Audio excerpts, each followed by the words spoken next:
can't accept the loss, I'm hard-headed. There's a little bit of madness to my method. Many falling off that fine line that I'm treading. I risk anything to be great, and I'm not letting nobody rob me of my victory. Number one, that's what I'm meant to be. When by any means, only thing that makes sense to me, I can make nice or make history. I got that dog in me, yeah, turn me up. Big energy, got the crowd going nuts. I got that dog in me, yeah, I take on anyone, I don't need a one-on-one. I got that dog in me, yeah, I'm talking all bite, no bark, I could rip your squad apart. I got that dog in me, so what's up?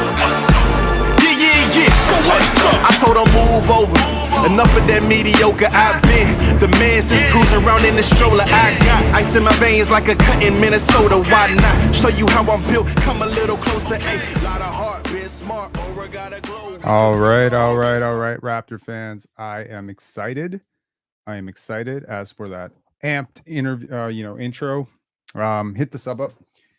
Well, I got your attention right in the beginning. Our little project, Uri Shamshe 2024, get him to 10,000 subscribers. That's going pretty well, actually. Uri Shamshe started out at 9,000. We tweeted about it. We got him up to 9,500. Can y'all go and follow Uri Shamshe?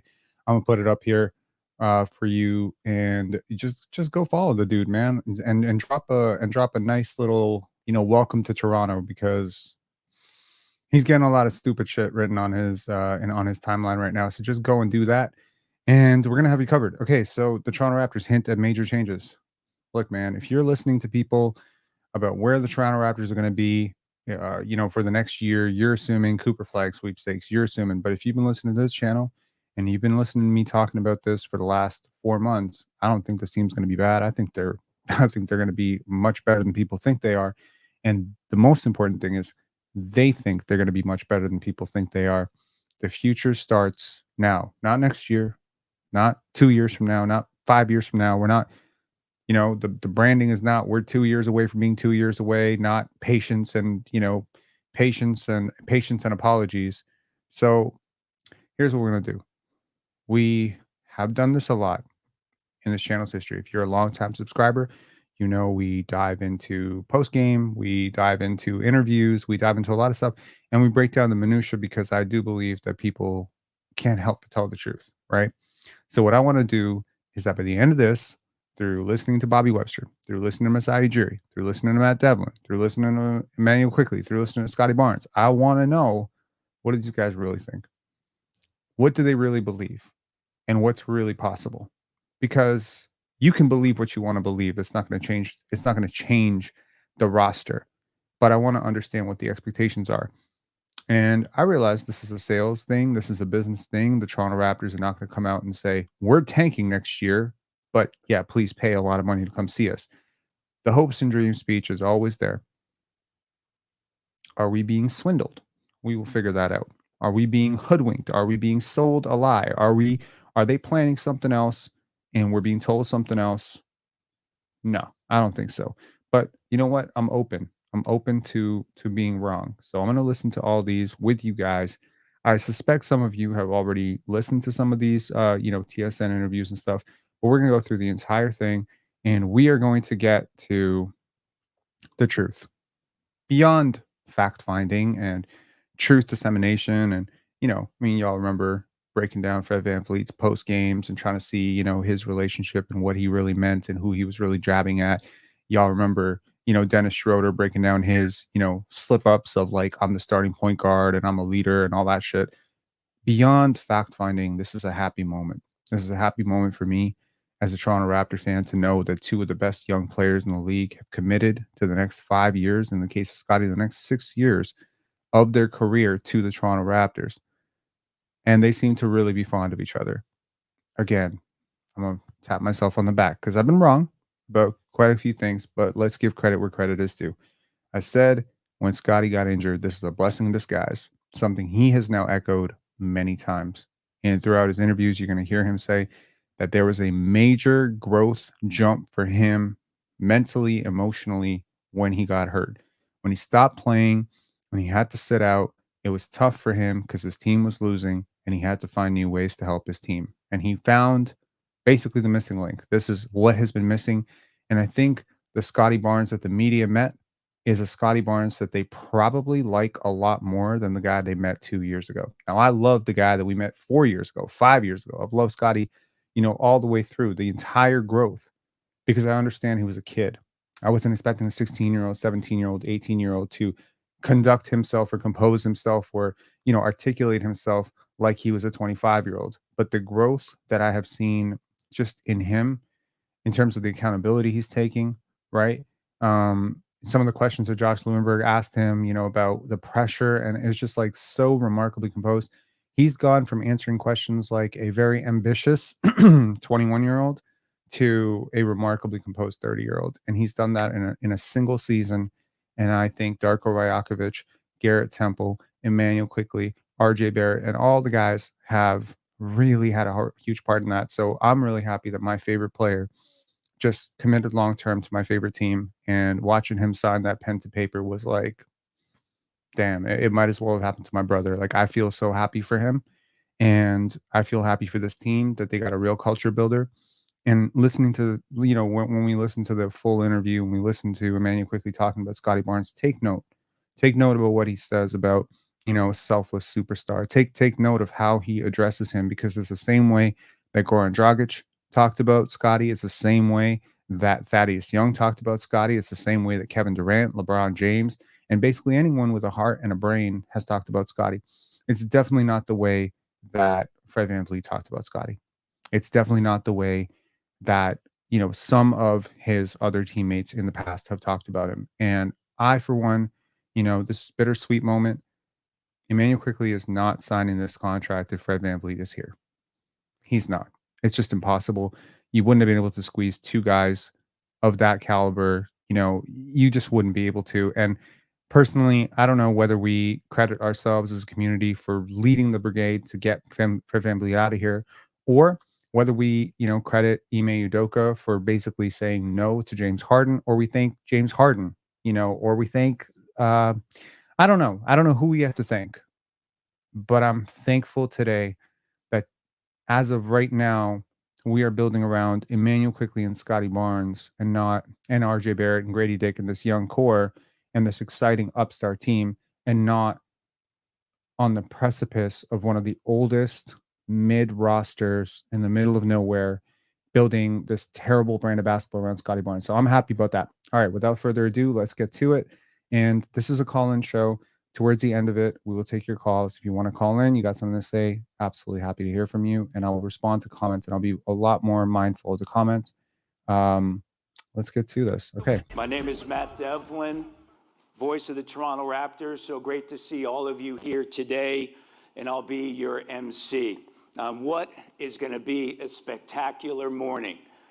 Before we begin, we acknowledge the land we are on is a traditional territory of many nations, including the Mississaugas of the Credit, the Anishinaabe, the Chippewa, the Haudenosaunee, and the Wendat peoples, and is now home to many diverse First Nations, Inuit, and Métis peoples. We also acknowledge that Toronto is covered by Treaty 13 with the Mississaugas of the Credit, and is still home to many diverse Indigenous peoples from across Turtle Island, whose presence and contributions we recognize and acknowledge. Welcome to those in attendance and watching online to beautiful downtown Toronto. We have such a great morning and certainly look forward to the festivities of the day. And of course, this upcoming season, and cannot wait to get it started, the 30th anniversary of the Toronto Raptors, your Toronto Raptors. So all the way from Mighty Mouse to the resetting. I gotta fast forward this. Sorry, it's a little too cheesy. There we go. Thank you. Great to see you. Masai, first of all, welcome. And you go back to this past season, you've seen the growth of Scottie over the course of the 3 years, the Rookie of the Year, an all-star this past season, and then the trade that brings over Immanuel Quickley and his teammate, RJ Barrett. Just talk about the decision that was made to do that trade, the growth of Scottie, what you see, and then ultimately, as you look at the NBA and what you see now in the NBA, that these two players are cornerstone and also certainly a significant part of the future. Thanks, Matt. Thank you for everybody being out here. The families of Scottie, families of Quickley, agents, media, MLSE, everybody that's here, our ownership. I think it's an incredible day for us. I think what we went through last year was quite tough for our organization, and in some way we didn't want to put our fans through that, but this is the tide and the cycle of sports and what you go through and how you need to maybe start again, rebuilding and resetting where the organization is, and what can ever be bigger than signing these two players, Scottie. It was intentional. What he brings, the hard work, the dedication, the growth, the learning ability, the talent, the skill, and the person. I think the person is what really sits with us, and how he embraces this city, this country, and the game. It's so important to us on how we navigate and build this team. And then Immanual, Quickley, we've always watched and kind of looked from afar, and when this opportunity came where we had to kind of change the direction of our team, this was a huge opportunity for us. Okay, couple things, and I must say this. This is not super sure of himself, Masai Ujiri. There's a lot of weak body language. There's a lot of weak language here. Kind of, shoulda, coulda, that, right? This is not Masai speaking from the heart. This is Masai speaking from the head. Couple reasons that this could be the case. Number one, he doesn't believe what he's saying, which I don't think is necessarily the case. Number two, he knows that what he's saying feels like, perhaps, how shall I say this? Again, this is me attempting to offer my input on what I'm hearing from somebody, right? This is not me trying to break down his vernacular or whatever. And I realize that this can be very, very weird and sometimes inaccurate. But I think this is a human thing, right? Someone says you want a coffee or a latte. You don't say I kind of want a coffee. If you want a coffee, you say you want a coffee. This is linguistic. This is of course the truth. I believe that this guy just hates losing. I really do. So he came out almost with an apologetic tone, right? Jaden said maybe he's not the best public speaker. Are you kidding me? Masai Ujiri is an incredible public speaker. I have listened to him on stage many years, and that's why I believe that I am even remotely capable of interpreting tone, right? I mean, we don't know what's going on in a person's life. I'm just saying that I believe that one of two things are the case, right? I believe he feels badly that the Raptors lost a lot, maybe feels a little ashamed that he is now the general manager, president, or whatever of a lottery team. Either that, or he feels a little bit weird about how many people had to go out for this to happen, right? Fred, Pascal, OG, he's already talked numerous times about the attachment that he felt to those guys. So maybe there is some element of, hey, I know we had to do this. I know some of you hate it. You know what I mean? There is that. So, yes. Rue saying, I wouldn't say incredible. Again, we are all entitled to our own opinions. I've listened to Masai Ujiri many times. I think he has a very commanding presence on stage. I've attended his lecture in person. Again, I think he's brilliant. I watched him, when he sparked We the North with the F Brooklyn. When he's speaking from the heart, when he's clear about, I've listened to him again. I think he did a TED talk about Africa and infrastructure in Africa. Again, this is a guy when he's speaking from the heart and he believes what he's saying. It's very different than this, right? So, anyways, that's just my two takeaways. Obviously, he speaks very affectionately about Scottie. I just wonder if there's a part of him that wishes it had happened the other way, which is to say that Scottie had grown into his Fred, Pascal, OG timeline and had ascended that way. Because I just don't think that that was going to happen. To bring this player. These are all foundational, I think, and it's the start of something. It's growth, and we're hoping that we can elevate and start to really build that force. In the NBA, you need force. You need competitors. These guys are competitors. I haven't listened to this yet, but I'm going to guess right now his tone just shifted and he said force and competitors. Again, I have watched him do this many, many, many, many years. Okay. I'm talking before he became president of the Raptors. I've been following Masai Ujiri for a long time. I met him in 2008. Very familiar. So I have a feeling what he's going to do right now is he's probably sensed that he's coming out sort of flat. And so he's going to amp himself up by talking about winning. And he's going to repeat the sales pitch. Again, I haven't watched this. Let's see what happens. But competitor, competition, I feel like he's playing word association and he's going to go towards winning and championships, and he's going to give the Masai Ujiri war chant. The work they put in, and yes, we want to get back to where we were. It's all about winning. Well, you say that. You always have said we got will win. You got cut off. And in 2019, it's exactly what happened with the Toronto Raptors. And how do these two players help assist you in that winning culture to get back to where you want to be and where everybody wants to be? Well, I'm saying it again, Matt. We will win. We'll win again here. And it's guaranteed we're going to win again here. I have every confidence that we're going to win in Toronto again. For me, when I interviewed Scottie in the draft, I said it before, in the small amount of time we had, mentioning winning, win. We won here, we won in high school, when we won here. And that was all that was on his mind. And never forget, too, after the All-Star, I was talking to him with Coach, and he said, and I said, you can't be a one-time All-Star, right? You have to keep going. And he said, he looked at me and Coach, and he said, we have to win here. Yeah, so his mind did not even go to the second All-Star or the next All-Stars. He just went straight to winning. So, little backstory. One of the major reasons, and I'm not suggesting they wouldn't have picked him otherwise, but one of the main selling points of Scottie, because it was a little bit of a controversial pick, right? And a lot of people think that the Raptors were debating between Jonathan Kuminga and Scottie Barnes for that fourth pick.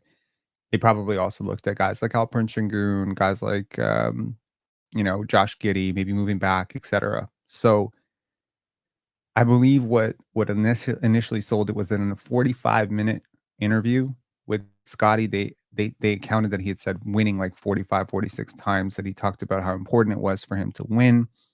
And you know what? That's always been true. If you really understand Scottie Barnes, you will understand how much it matters to him to win. I'll give you a story that should be a little bit of a backstory. If you remember Summer League, Scottie Barnes, they lost one game, right? And it wasn't clear to any of us, I don't think, what the rules were, but essentially if you lose one game, you don't even get to compete for the Summer League championship. Essentially, that's how it broke down. But I don't think we really found out about that, or he didn't find out about that until the end. And he was so pissed. You don't understand. The Chicago Bulls, that play-in loss, that stung him so hard. I mean, just hearing from people around him, like, it really bothered him that they lost that game. Like, he couldn't believe it. It really stuck with him. Consider also when they lost to Philly, right? Again, what's the adjacent opposite of winning? It's losing. You don't like losing, right? Winners hate losing. I get that. He left the court. He didn't even shake the Sixers' hands. Now, you can say it's bad sportsmanship, or you can say that's a guy who really hates losing. I've known this about Scottie for a very long time. He absolutely hates losing. And you know what? I completely understand why Masai is in love with this guy. And when I talk to Immanuel, and his mindset for me, and the seriousness of what this game is about, and how they take it, the rhythm of how he plays, that far-away shot. It's where the NBA is going. And then when I look at our program, and our coach and the developmental program, I think we have a few young guys here. I know Grady's here, Ochai is here, I know Bruce, I know Davian is here. Yeah, it's becoming like this now. Yeah, and this is where we want to go here.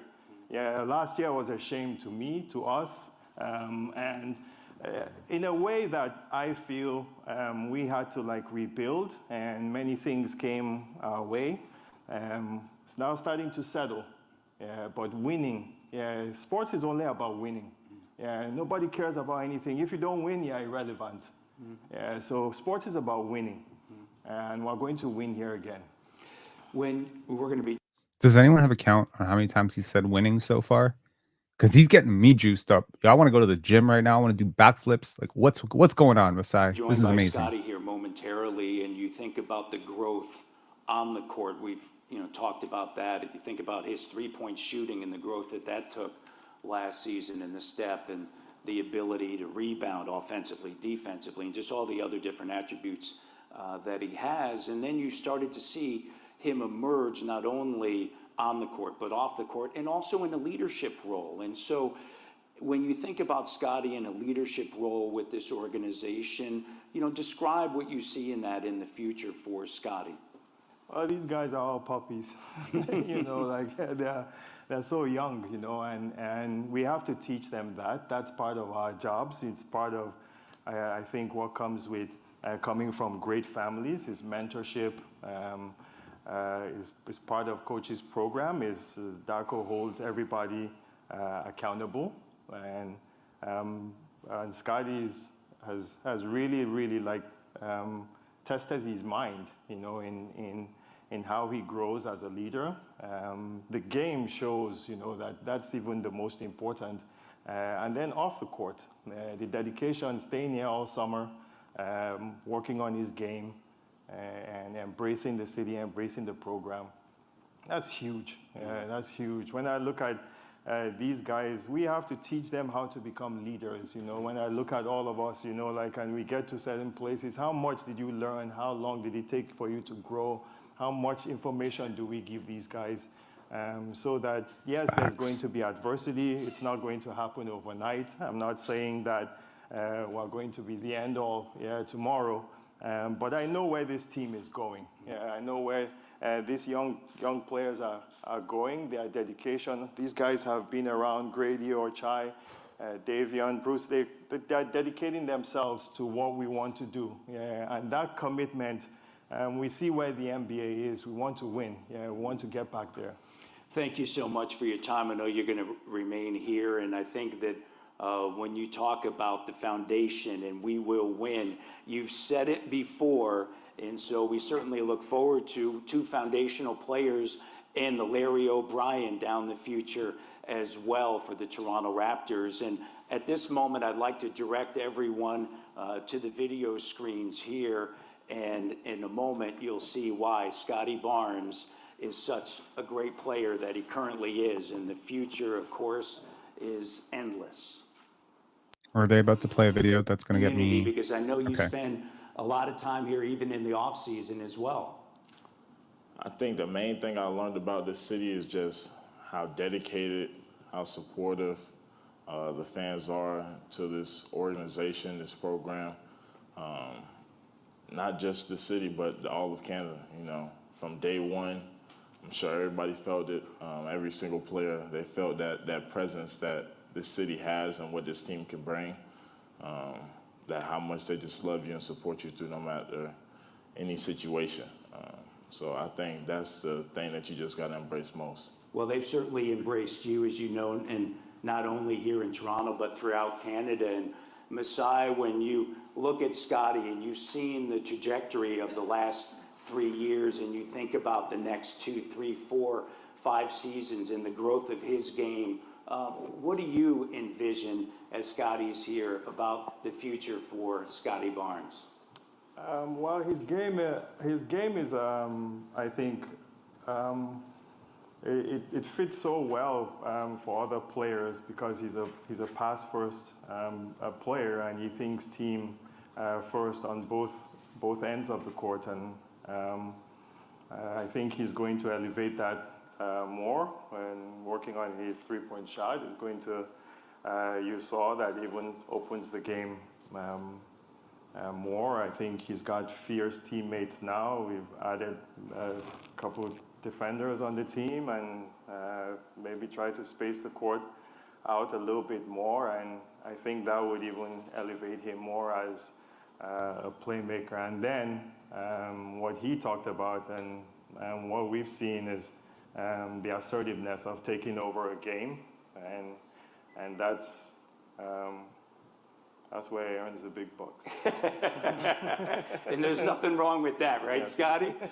We're also here to celebrate Immanual Quickley, your teammate, and the combination, the dynamic duo in the backcourt. You think about IQ and his ability to knock down the three-point shot at 39.5% this past year, career high for him. What is it like to have a teammate like IQ? To have a teammate like IQ, it's a blessing. Just the spirit that he comes in with every single day. You know, he comes in with a smile, comes in with a lot of energy. You know, I love playing 2K with my boy. Who's better? He's pretty good. You know, he's really good. I think I'm better. I think we need to rematch his team, but you know. Is it 5 Scotties versus 5 IQs out there, or nah, you guys mix it up? We do a different mode. You know, we go head to head, but IQ, you know, he comes in willing to work every single day, and that's just the guys that you want to have around you. So you know, I love having him around, and you know, he's great. All right, well, he is great. And at this moment, if you guys could all turn your attention once again to the screens. In Toronto, he also averaged career highs in points, assists, and rebounds. Please welcome, I mean, he is quick, right? He has the IQ. Please welcome number 5, Immanual Quickley.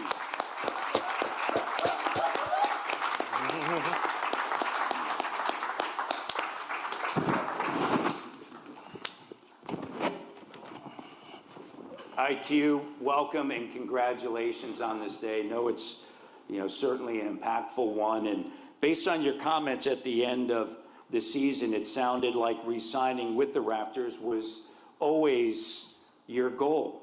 So what were the... You know what's really interesting? And this is just a random toss aside. They are so yin and yang. One is dressed head to toe in black. The other one is dressed head to toe in white. And that is so fitting to who they are as players and as people. I thought that was hilarious. And they are very, I find it beautiful when 2 teammates approach things from a very different perspective, have very different personalities, but are able to find common ground, which is what I think they have found. Factors you considered, and why was Toronto ultimately the right choice and the right move for you? Appreciate everybody being here. I think the main thing was just the mentality of the organization, where they saw this team going individually for me and also as a team. I think what we can do here can be special, and really excited to get started. So just the mentality of the team and, you know, where they saw this thing going, I was really intrigued. When, you know, we mentioned all of the productivity that you had this season with the Toronto Raptors. So for you, as you look to next season, where do you want to see your own game go? And then as that lead guard, along with Scottie Barnes in the backcourt, you know, where do you see the growth, not only for yourself, but also the team? Individually for me, I think just continuing to find different ways to lead. I also think just when I'm done playing, I want to be able to say that, you know, I met every challenge and tried to accept every challenge that was thrown at me. And just really trying to bring other guys along with me. I think it's something special when you can do something by yourself, or, you know, score a lot of points and things like that. But just trying to bring other guys with you and do something special is what it's all about. So I'm going to try to do that. This is like 100% why Scottie likes him. I can tell that this is the right messaging. The wrong messaging is, I'm the leader.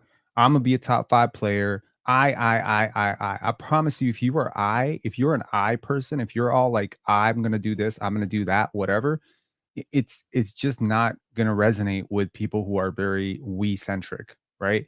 Scotty's about winning. Scotty's about team. It doesn't matter. It doesn't mean that he's deflecting responsibility, which we will, see in the subsequent interview, which I did watch a little bit of the subsequent interview, where he talks about the responsibility of being a leader, etc. That's not ducking the. It's about the objective. It's about the individual versus a team, and again, Immanual Quickley may challenge himself personally. He may say, I want to take on this challenge and that challenge, but it's always in the grander context of the team. It is not boisterous. It is not, it's about me. Look at me. I'm this. There's no snarkiness. There's nothing. And again, just trying to understand Scottie as a player over the last 7 years now. What are we talking? 2018. We're really running on about 7 years now. Is one thing that I have noticed, whether he was a goofy 16, 17-year-old, or whether he was like an anxious freshman, or whether he was a nervous rookie, or whether he was a super confident guy, or whether he was kind of disgruntled sophomore, it has always remained true with him, is that if you're about the right stuff, if you're about humility, gratitude, if you're about these things, it's going to vibe with him because that's how he was raised. You know what I mean? How you were raised is going to drastically impact the type of people that you are drawn to. I guarantee you that, like, the people that are around Scottie, they would like him too. Like, it's a perfect fit. And I felt that way about Immanuel Quickley when we traded for him. I said, Scottie's going to love this guy. I felt that way about Darko Rajakovic. Scottie's going to love this guy. That's just it. It's a personality thing. You know what I mean? It's not to say Fred VanVleet's a bad person or Dennis Schroeder's a bad person. They fit in a different context. They're not bad people. They fit in a different team setting. You need different types of people to deal with those types of people. These types of people work together, in my opinion. All right, so last one for you, or maybe I may have another one, but when you think about Scottie and you think about him as a teammate, and before being a teammate and now being a teammate of his, what can you say about Scottie Barnes? Our team is better than him in 2K, that's one. Well, that was the other question. But nah, I knew he was really talented, obviously, especially playing, just seeing him in high school, USA teams, AAU, things like that. And then obviously the NBA when I wasn't here. But when I got on the team, just realizing the type of person he is, the joy he has, the hard work he brings, the mentality he has every single day. It's rare that you find like a superstar that is as humble and plays defense. It's rare to find somebody that plays both sides of the ball as talented as he is, and that kind of bleeds into the rest of your team. So you need guys that, especially at the highest level or the highest players on your team, you need guys that are selfless, that set the example day in and day out, and he does that. Great words. You bring up the defense, and you think about Scottie taking on everybody's number one, right, in the scouting report, and just the growth of that and what he was able to accomplish, not only defensively but offensively. Masai, what when you looked at Immanual Quickley, I know in speaking to you that the day of the trade, just how excited you were, and when you acquired him, you now obviously have the opportunity to see him day in and day out. What has made him so special in your mind and so coveted by the front office? Well, first of all, every time you meet with him, every time Bobby and I meet with him or Coach meets with him, he sits up in his chair like that. And for me, it brings a level of like seriousness and how he listens, and then you try to go and like implement it. And when coaches and front office and all the other 100 coaches and all the people that tell you different things to do, and you always listen to them and accommodate, he's one of those persons that you see and you actually like admire it, because then he goes out on the court in practice and he works as hard, and see them working out together. It's something to see, and our dream, our hope is that it rewards them, it rewards the team, it rewards the city, the fans, and everybody, because we see the blood and sweat these guys put in, even at a young age where sometimes you can be distracted. These guys are focused on the game, and when I talk about winning, it's all about winning. Both Immanual and Scottie, you've now been in the league, you have seen many different things, right? From Rookie of the Year to All-Star to getting traded in the middle of the season, which isn't easy. And so now you have some young players, younger than you, maybe even the same age, but they're rookies that are coming in. And what can you kind of pass on to them as far as what you've learned in this league, Scottie? Just embrace every single opportunity that's thrown at you. No matter if you get sent to the G for some time, just embrace that and try to take every advantage of that as possible. It's a long season, you know, injuries happen, things happen throughout the season. Your number may not be called for throughout the season, but then boom, you might just get thrown in there, thrown into the fire. So just be ready for the opportunity that's going to be thrown at you and just try to take full advantage of it. Don't get down during. Okay. Do me a favor and transcribe what he just said. Change the tone a little bit. Is he starting to sound a little bit like a certain 6-foot point guard from Rockford, Illinois? Not the toxic part, the good part of Fred VanVleet, right? Take your lumps in the G League. Make the most of your opportunities. This is everything Fred VanVleet was preaching, right? So he has absorbed, even from a person that maybe he didn't always see eye to eye on, he has absorbed the right messaging, right? And now that messaging must be taught down. This is how communities are built. This is how culture is built. Transfer of knowledge, right? I hope that's not too weird a visual to get out of your head. Scottie Barnes echoing the sentiments of Fred VanVleet. Just always just try to stay positive, and once you bring that energy every single day to practice or no matter where you're at, people see that and they take appreciative of that. Yeah, these cameramen be bugging. I would just say that this being my 5th year in the league, nothing's promised to you in the league. It's hard. It's not easy. You know, it's the best 450 players for a reason. And really just coming in with that mindset every day that you're going to be the best. And I think that gives you a chance. And when you have players like that think like that, are competitive, have joy, and enjoy being around, you know, your teammates, you have a chance to do something special. So. Thank you both. Masai, one last one for you, and feel free to leave us with any final thoughts. And one of the reasons that the fan base has gravitated towards Scottie and Immanual is because of the joy and the fun that they have with each other. They play and exemplify on the court. How important are they to setting the tone in the culture of the Toronto Raptors? We have to get back to being who we are, it's a big challenge for us, and we are all taking on this huge challenge. I think Bro, he sounds like he's he really sounds like the CEO of a company that just got caught for fraud. I mean, I don't get it. He's kind of like self-soothing. Come on, Masai, we're happy. I know some people aren't happy. I know your media people aren't happy, but we're happy. So if Masai Ujiri ever sees this, perchance if one of his family members clips this, just want to let you know, one of your Raptor communities is happy with the job that you've done over the last year.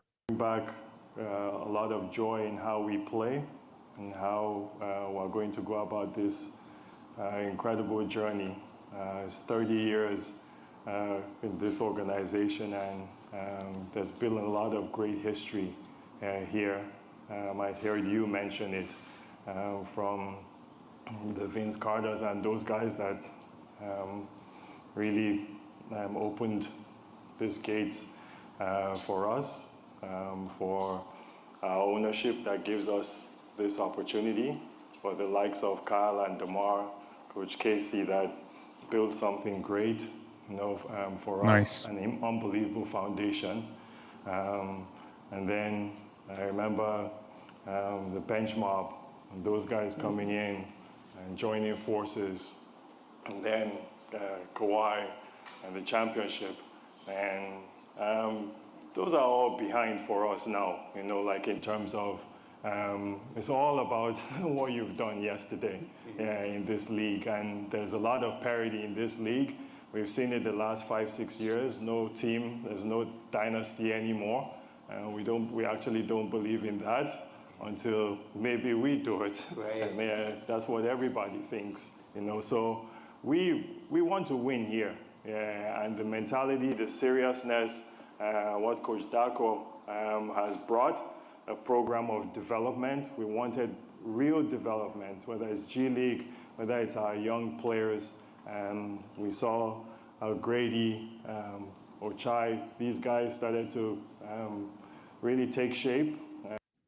I will just call cap on the Ochai taking shape, unless of course you mean shape as like very loose definition of shape. I understand he has to say this stuff, but Ochai was really bad. Just saying.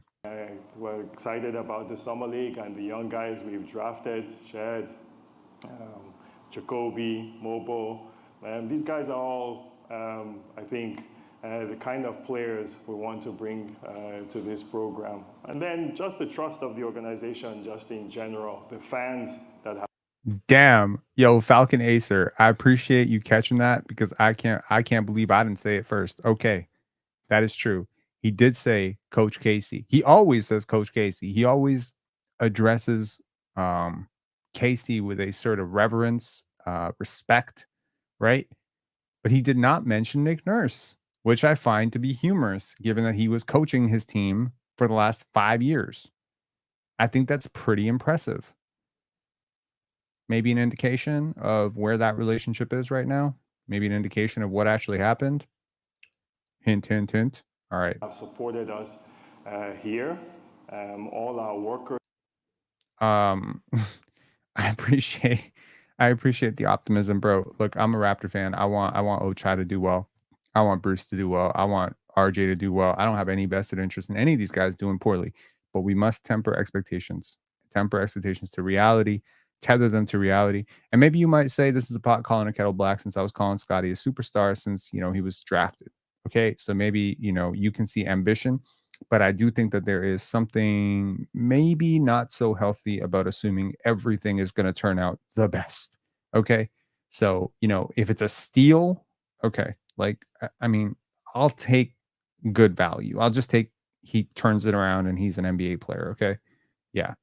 All the people that make this work, Bobby, Dan, Keith, all our front office. This is it. Yeah, this is it. There's no more talk. Let's go and try and work and build and grow and make this thing work and win. Yeah, I'll say it again. I know you guys hear me saying it the last 10 years, 100 times. Sports is about winning. Yes, and we'll win again in Toronto. You can say I said it 100 times and I say it too much, or I'm talking. Yes, I'm talking. Yes, we're going to win again in Toronto. Thank you, Masai. And as you pointed out, the future is now, right? And so, and I. Whoa. This is bullshit. Kenny. Dwayne Chip the Rock Casey. It's Pound the Rock, man. Don't be appropriating a guy's, phrase, his catchphrase, and then messing it all up. It's Pound the Rock. It's not Chip the Rock. I want to thank Scottie Barnes for your time, as well as your family. And Immanual, Quickley, thank you, and thank you for the family being here on such a wonderful day. That does conclude the formal portion of the event today. For members of the media, we will move into photos followed by scrums. Thanks again for those in attendance here, as well as watching throughout the world online, because we do know that that is the case, including Vienna, Austria right now. We will see you all in a few months. Cannot wait, okay, for the 30th anniversary of the Toronto Raptors and what's in store. And before we conclude, please turn your attention to the video boards. Nope. Okay. So we will get to the Josh Lewenberg interviews with, not with Masai, with Scottie Barnes. I watched that one. I thought it was really interesting.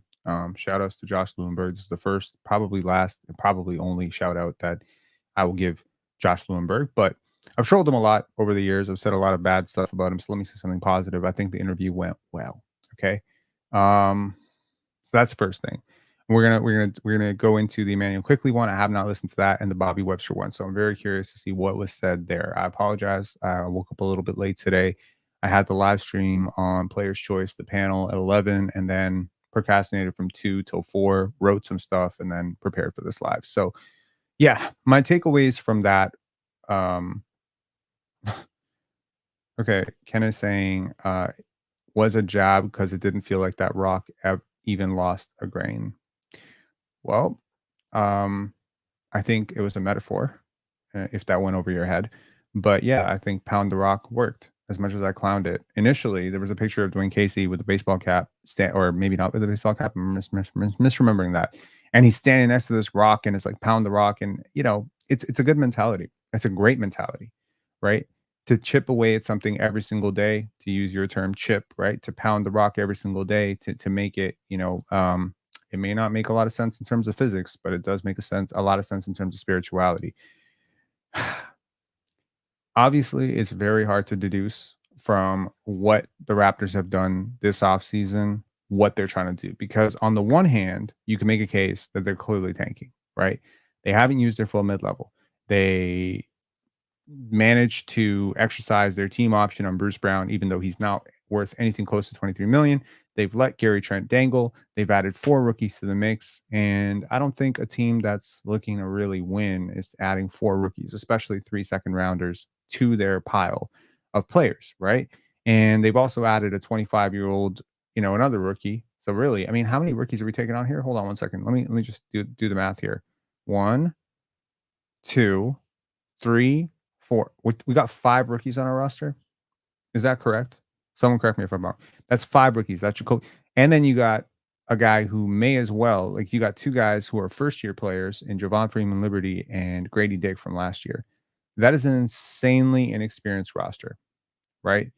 Then you got a lot of roster imbalance. And again, if they don't make the trade for Cameron Johnson like I want, and they clearly did not go out and sign OG Anunoby like I wanted, so you got a bit of a hole, right? Scottie Barnes right now is a front court player for you, which I think is very, very bad. I think he should be a backcourt player for you. So, are they hedging on something to pop for Scottie? Because they do have a lot of flexibility. Something I was looking at with the San Antonio Spurs, right? The Spurs just got Harrison Barnes. They got Keldon Johnson. They got, contracts. They got tradable contracts down the roster, and they got all these draft picks. So Victor Wembanyama and Stephon Castle come out, and Keldon Johnson and Devin Vassell, and these guys have taken a step. And I very much think that Victor Wembanyama is going to take a massive step for the Spurs, as I talked about today on the panel. The Spurs can pivot very quickly. Well, guess what? So can the Raptors. You may not want to hear this, but the Raptors can pivot very quickly away from their draft picks, and they can pivot towards Bruce Brown plus stuff for, something like Cam Johnson, Lauri Markkanen, whatever, if Lauri Markkanen is indeed available. Which is to say that you finally have the assets to make something happen in the trade market. You have expiring, so you have Sasha Vezenkov expiring, Davion Mitchell expiring, right? Chris Boucher expiring, Bruce Brown expiring. You can fully take a team 30 games into the season whose season is not going very well and offer them something like a boatload of draft picks for something. What I'm saying is, this season to me is going to come down to how big a jump are you willing to take Scottie Barnes? Okay. Because if Scottie comes out and he is legit all NBA and you are 500, I will almost guarantee you the behavior of this team in the past signals to me that they will make a pretty aggressive move to become more competitive and to make his first time in the playoffs with this young core a successful one, right? They've done it every single time. They want to show the leap of faith. This is how they operate, right? So they're going to be shopping Bruce Brown for an upgrade on the roster. They're going to be shopping Chris Boucher and whoever else is out of the roster on an upgrade. They'll be shopping even potentially Jakob Poeltl on an upgrade, even though they're probably less emotionally likely to move Jakob Poeltl.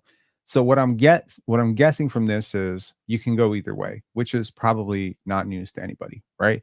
You have Scottie Barnes, you have Immanuel Quickley. They are both guys who you expect to take a leap. Let's not even talk about the leap that you expect to happen for Grady Dick in his second year, the leap that you expect RJ Barrett to take, because RJ Barrett did show progression. He did show progression. But let me be clear. RJ can take a step, Immanuel Quickley can take a step, but if Scottie Barnes does not take a step, this isn't going to work. And the step Scottie has to take is the biggest of them all. He has to go from a connective playmaker, a secondary ball handler, a secondary scorer, an opportunistic hunting, vulture type scorer. He has to go from that to like a go-to guy who drops a mismatch every single, time down the court, who draws doubles, who picks apart doubles. He has to be, I don't want to say as good as Jason Tatum, because that's probably unrealistic and crazy next year. But he has to get into the conversation where we're having debates about who's better. That conversation needs to happen.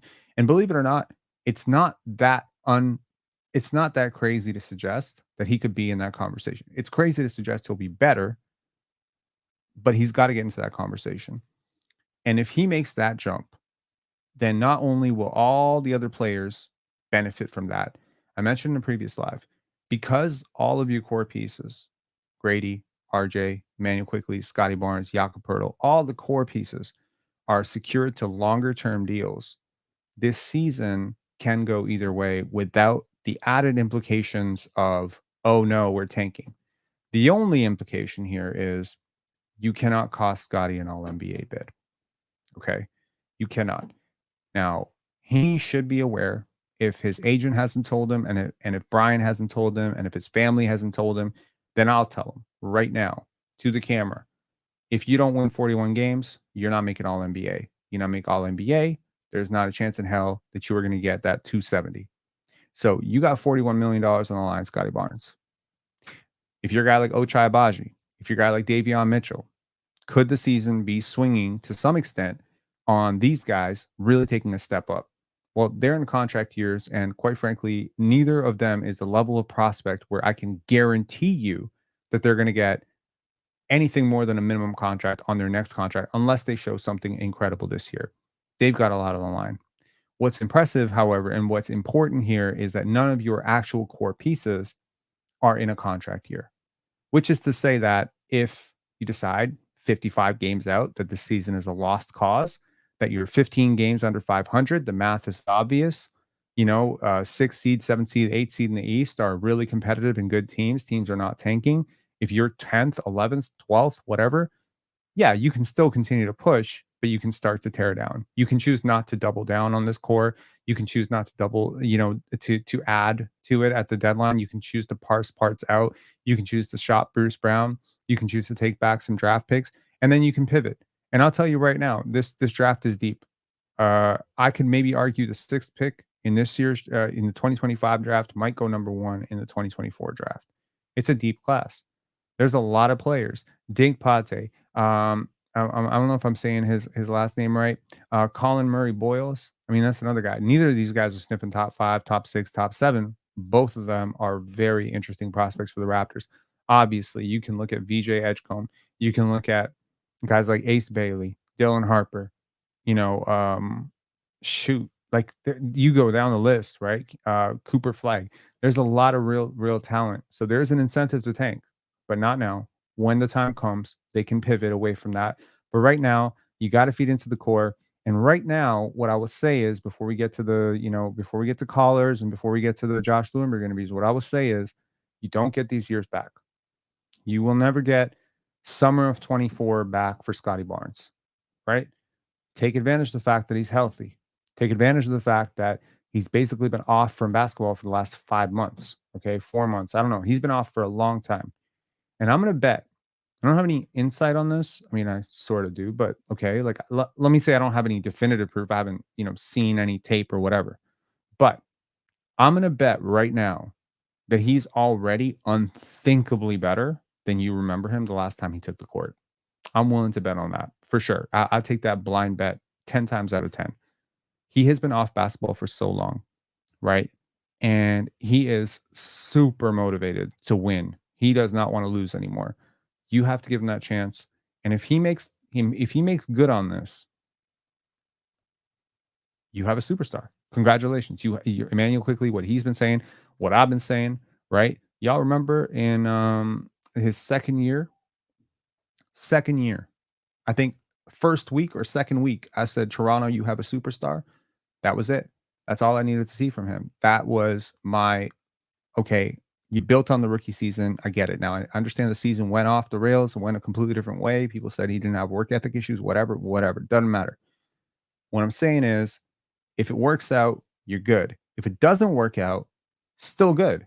Because at the very least, you gave him this entire offseason to see where he could achieve. The last thing I want is, touch wood, an injury or a lack of motivation or a lack of incentivization. Because really, when you look around at the roster around you, when you look at around your organization, your coaches, and everybody is gearing up to have a 65 loss season, it's very demoralizing. You almost think to yourself, what am I doing? Why am I doing the work that I'm doing? You must keep that hope alive. Hope is very powerful. All right. Let's do the first interview. Coach Mo, hang tight, and anyone else who wants to call in, call in. But yeah, we'll be done this in about 20 minutes or so, I'd say.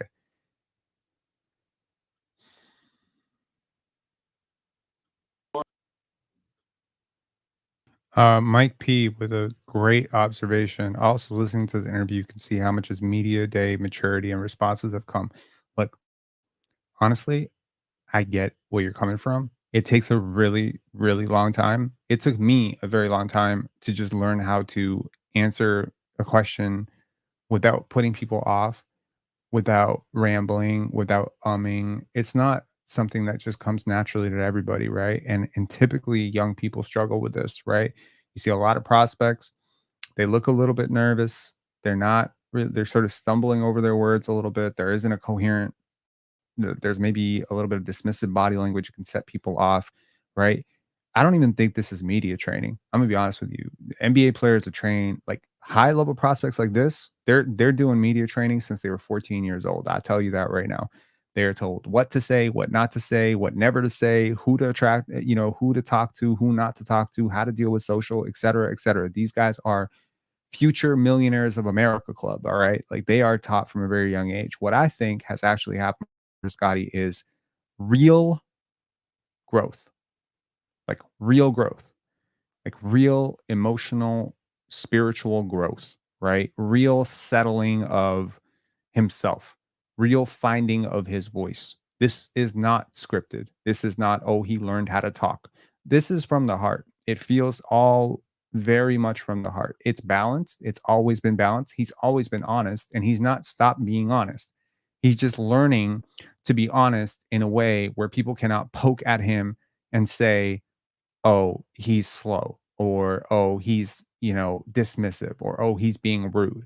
All the things. Like, I mean, personally, it bothered me so much when people would interpret so much about Scottie from his quote unquote body language that they were misinterpreting all the time. And they were saying, like, oh, he's dismissive, oh, he's got an attitude, oh, he's got this and that, oh, he's capping, he's lying, he threw his coach under the bus, all that shit about last year with the San Antonio Spurs game. I think all the psychoanalysis of Scottie required anyone doing that psychoanalysis and anyone doing that, let's call it linguistic analysis on him.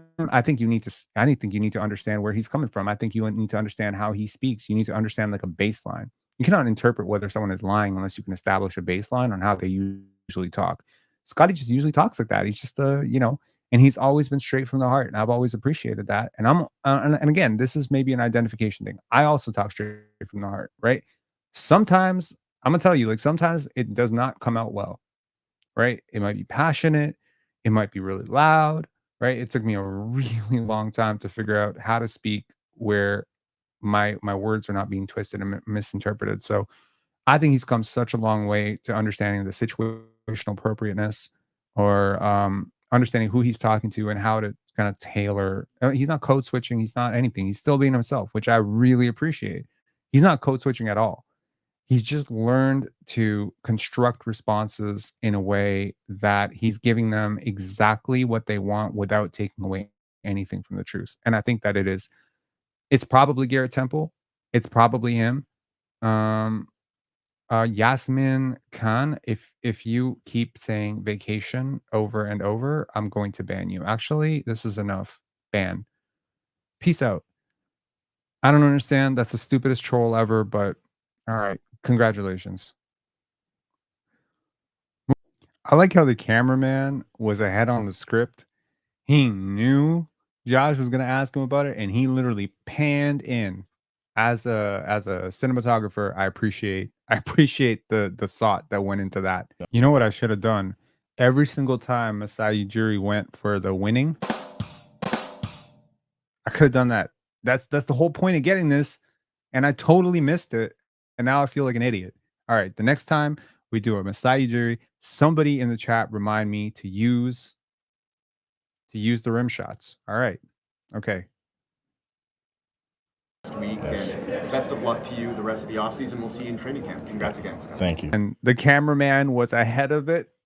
The cameraman is in on everything. This guy is like the Zeprudar film shit. I feel like we need crickets for this. Just stare at Bobby Webster's face as he explains 50% of the cap for Scottie and Immanual Quickley. Okay.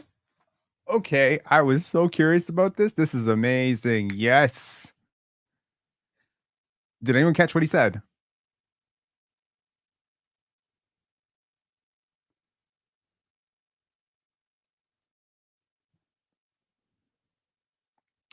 I missed it the first time. Yes. Contract is flat. Yes. Okay. This is helpful because that means that we are totally wrong on the cap figure. FYI, everybody, spot track, everybody needs to correct their numbers. Y'all have Immanual Quickley starting at about 30 million, going up to 40 million, which was concerning to me. You start him flat. The contract actually gets better and better and better as you go. In my opinion, this is great. I was honestly, I mean, this might be crazy, and I don't even know if it was physically, if it was mathematically possible, but I would have really liked for the contract to be in front loaded. But you know, regardless, if they flattened it, genius move. I really like that. Also, honestly, no, I don't know who Immanuel Quickley's accountant is or financial planner. If he needs one, holler at your boy. But there's no accountant, there's no planner in the world who's going to tell you that that is that it's in your interest to get the money later.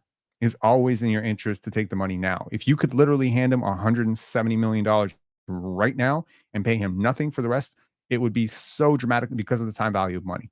Okay, this is where you know, my finance background and my CFA comes in handy. A flat contract is very much better, actually, for both sides. So the only case it wouldn't be better for both sides is if the Raptors were really close to the luxury tax and they couldn't make that. So this is great. This is awesome, and it is a really big deal for me. It's a huge deal because I know it doesn't seem like a lot right now, but when you start thinking 4 or 5 years down the line, having that $5 million extra or $4 million, $3.5 million extra on that last year, that's gonna matter big time. So this is good. This is great. So it's the annual 35. Yeah, and I mean, like, look, I again, I don't know what the incentives are going to be like contract. I assume and I apologize for those of you who are seeing Bobby Webster's face frozen on screen. I apologize as I break this down. Actually, let me just get through this. Alan, do less, bro. Do less. I don't know who you are, but do less. Other people's lives. I think this is Alan, you have been banned. I'm sorry. It's nothing that you didn't cross a line or anything. You just, how can I say this? You're trying to take over the chat, and I don't really appreciate it. You're asking like 15 different questions. It feels very spammy to me. At some point, what's going to happen is we're going to have a sound effect that's going to be Vince McMahon saying, "You're fired," you know? And that'll be really funny because I'm a pretty temperamental, prickly person, and sometimes people get banned. You've been banned. I'm sorry.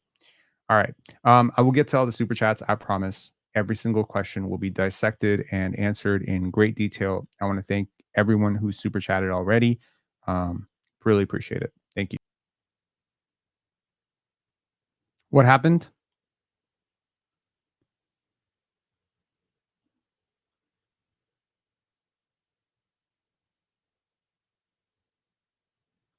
Oh no. Did I get stopped?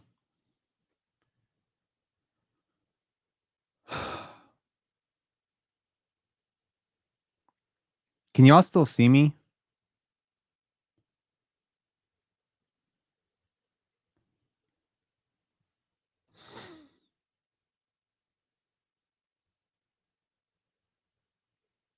Can y'all say yes, no at all?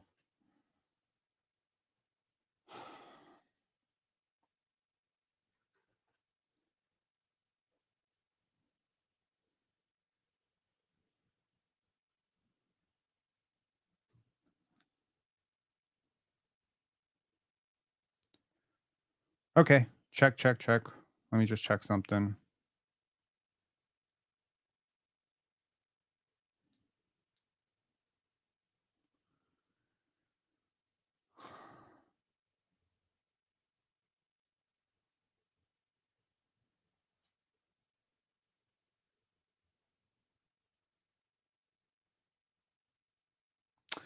Oh no, what?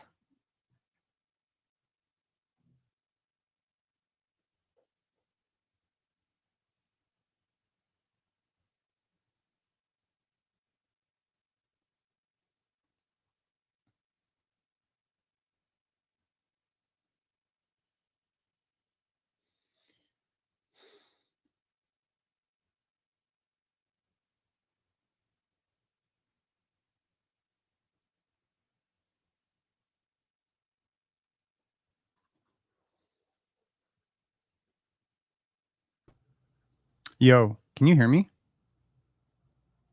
Hello. Hey, what's up? I don't think Can hear you. yo guys. What happened to your YouTube stream? Yeah, it's not live. So I'm screwed. All right. I got a policy violation. I'm gonna start a new I'm gonna start a new stream. And in about 5 minutes y'all call in there, all right? Oh Okay. wait.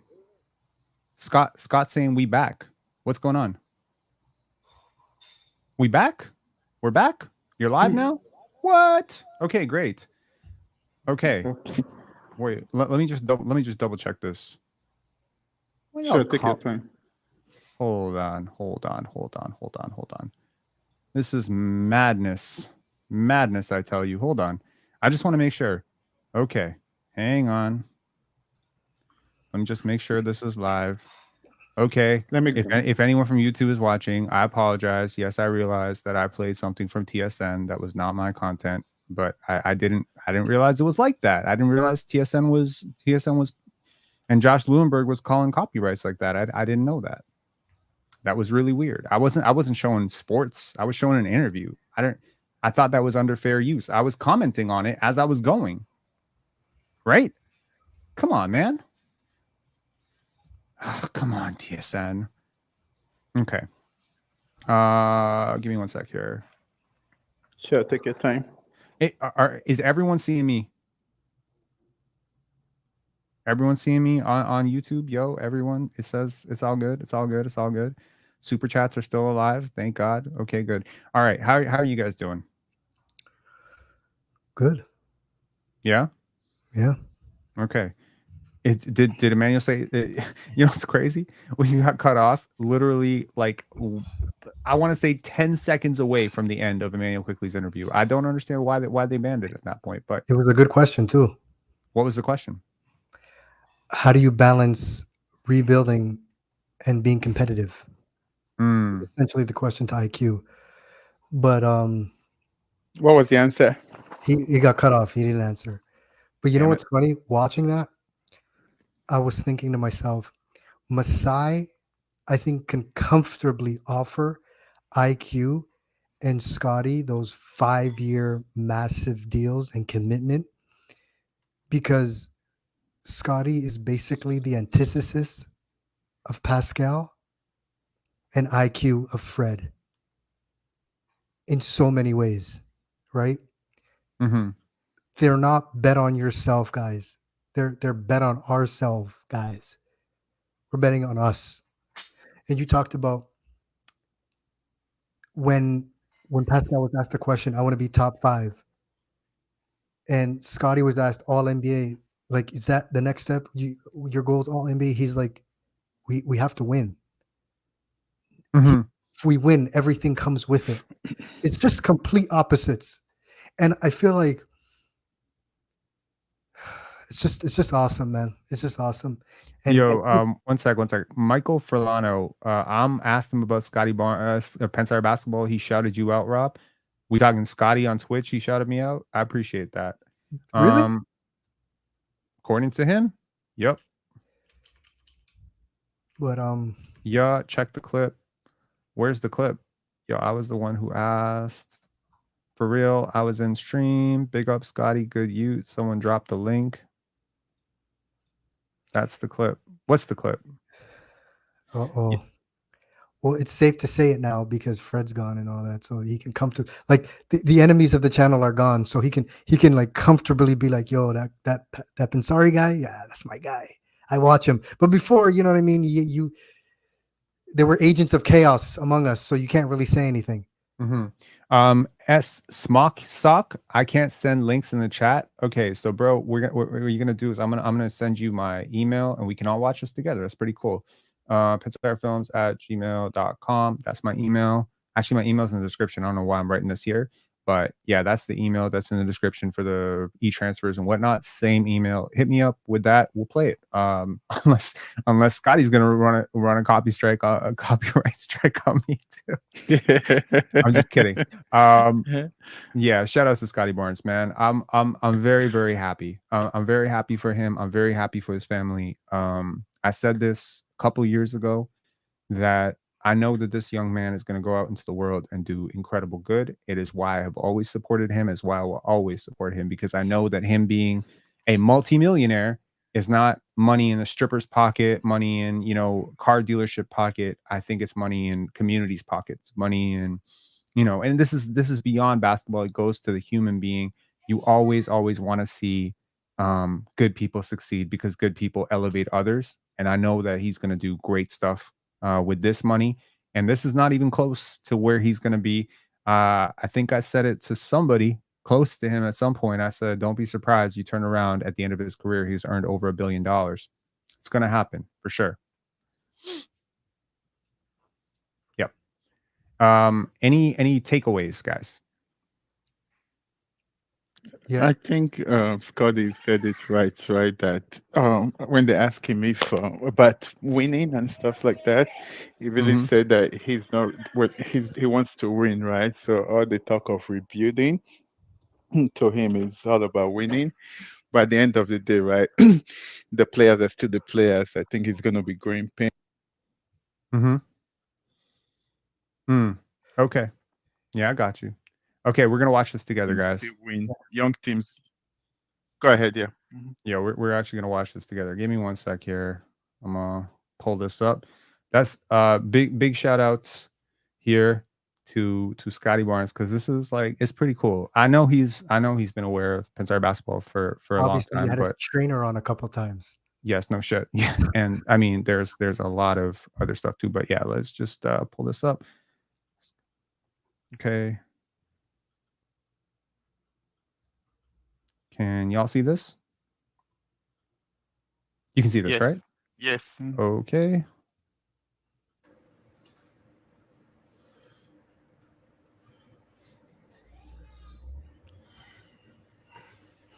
Have I ever had a Pensar basketball? Of course, man.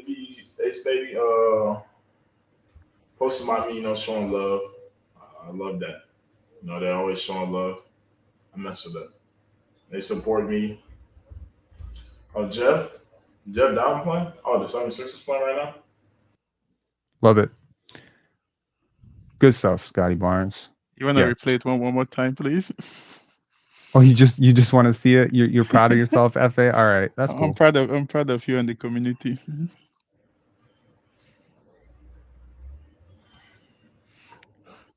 Have I ever had a Pensar basketball? Of course, man. They stay posting about me, showing love. I love that. They're always showing love.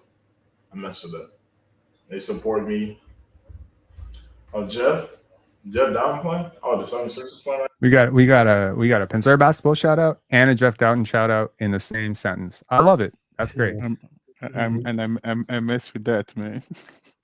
Yeah, of course, man. Like, I mean, like there's obviously a lot that's happened behind the scenes, and I'm not one of those people to be running to the tabloids about everything, but we have supported him immensely through every possible means humanly possible in terms of Toronto media sniffing things out, understanding who's got his back, understanding where shit's coming from. Again, it's like a supportive, you want to support this guy, you want to support his happiness and his future in Toronto. And obviously, it's difficult when you love your teammates as much as he does to go out and shout out a channel that's talking shit about 2, 3, 4 of your teammates all the time, right?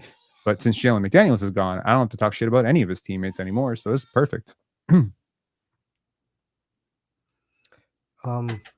It was nice hearing IQ call Scottie a superstar because I just can't help but like remember flashbacks because it's like IQ's now the point guard. The 2023-3 season, there was Scottie was always going to be the rook to Fred. He was always going to be the young guy. He was always going to be not a point guard. You know what I mean? Right. It's just like he had to go, bro. Like he had to go. And and let me just say something about Nurse because it's like Nurse like revisionist history is crazy. Like at the time, what we thought was happening, but Nurse inherited. I'm just gonna break down the last couple of years that Masai was depressed, bro. He's almost apologizing. You know what I mean? And some of the things he's apologizing for was Nurse inherited a championship team experience, and he inherited a fresh culture that Casey, DeMar, and Lowry built. And he had Gasol, Ibaka, Green, and all that was left when that was over was a Nurse, Siakam, Fred, and they literally destroyed what took so many, including Masai and Bobby and Lewicki. They destroyed it in seemingly overnight, and I think Masai feels betrayed and burned by those guys. And it's all funny good, how man. we still It's mention over Casey. now though, because like all these people are in different places, and we Casey. could just. I'm just saying he mentions Casey, right? He mentions Casey, and it's funny how he mentions getting back to who we are, build culture back up. How the last 2 years, like he's been talking about that year and a half, it's indirect shots at those three. I don't see how other way you can slice it, right? I don't think everything has to be a shot, Coach Mo. I think it's talking about. No, I get what you're saying, but like it takes a kind of backwards person to just be taking a joyous moment and then taking shots at people. It's not just that though, Rob. It's also that last year's summer league team was horrible. Sure. Like the bullpen was that's the other half. The bullpen was just horrible. Yeah, but that's last year. This year Summer League is awesome, in my opinion. Summer League team is great. What I'm trying to say is I think he's shouting out Coach Casey because genuinely off the cuff, he feels a great sense of appreciation for Coach Casey. Yeah. Today I was on, Player's Choice, and I said, I feel like we as Raptor fans are indebted to DeMar DeRozan forever for We the North. I believe that he's a really, really big part of that. And I believe, John Mamala, there's a lot of people that built that thing up. It goes to one guy. Sometimes some people say, oh, it's Kyle Lowry. Oh, it's Masai. Oh, it's whatever. No, man, it took a lot of people. Jeff Weltman was part of that. There's a lot of people that had to do a lot of good things for a long period of time, shuffle out, in and out, in and out. There are a lot of guys who get lost in that shuffle. Jonas Valanciunas, Terrence Ross, Serge Ibaka. How impressively, important was Serge Ibaka. So all these people, and I believe that Masai Ujiri used this joyous occasion to shout them out. I do want to actually follow in that lead and just say one thing. It's probably pretty cool for the community to see Scottie Barnes shouting out Pensar basketball, but notice that he did not say him. He said them. He did not say him. He's not talking about me. He's talking about you guys. And I think that when he sees a video talking about how he's a really hard worker, or a video where his trainer has gone on to talk about him and he's seeing 10,000 views on that, when he's seeing it getting shared, when he's getting subtweeted and retweeted on it, and he's talking about you guys. This community is not me. I'm not 10,600 plus people. That's you guys. The callers are not me. The sponsors that have sponsored us, the helpers who have helped us, the people who have fed us information from behind the scenes, they are not me. I did not do this by myself. Even if I run a live stream by myself, sometimes to some technical acclaim. Hold on one second. Let me give myself a clap. One second. All right. Awful. Even though I can do that by myself, I can't do this by myself. The super chats, the super thanks, the Amazon stuff, the retweets, the reshares, the likes, all that stuff. I mean, we grew from nothing. We were nothing. This didn't exist 2.5 years ago. This literally, you ask somebody what's Pensar basketball, they'd be like, what's a what? What's what? That means to think in Italian. It's nothing. You guys helped us grow from nothing to something. You made us, in my opinion, one of the most, if not the biggest, not the highest views, fine, I don't give a shit about that. I think the most important and most influential Raptors content. you know, and whether people want to acknowledge that or not, I don't really give a shit. It's not an ego. It's not a dick measuring thing. It's just not an ego thing. What it is, however, is that when we're talking about something in this community, when we start talking about it, because we are quite, you know, an impressively large community, I sense all those talking points being discussed throughout Raptorland. So when we started talking about what Fred VanVleet was doing, it became very much mainstream. It was literally everywhere. When we talk about Jalen McDaniels, we hear Toronto Raptors, you know, people who are just on the fringes of Sportsnet saying, I don't understand where this is coming from, but literally I've never seen a player more hated than Jalen McDaniels. Yeah, I know where it's coming from. It's coming from here because we started it, right? Malachi Flynn, the whole thing. I don't want to be the starter of hate. Honestly, I don't. I would like to be the starter of you know, a good thing.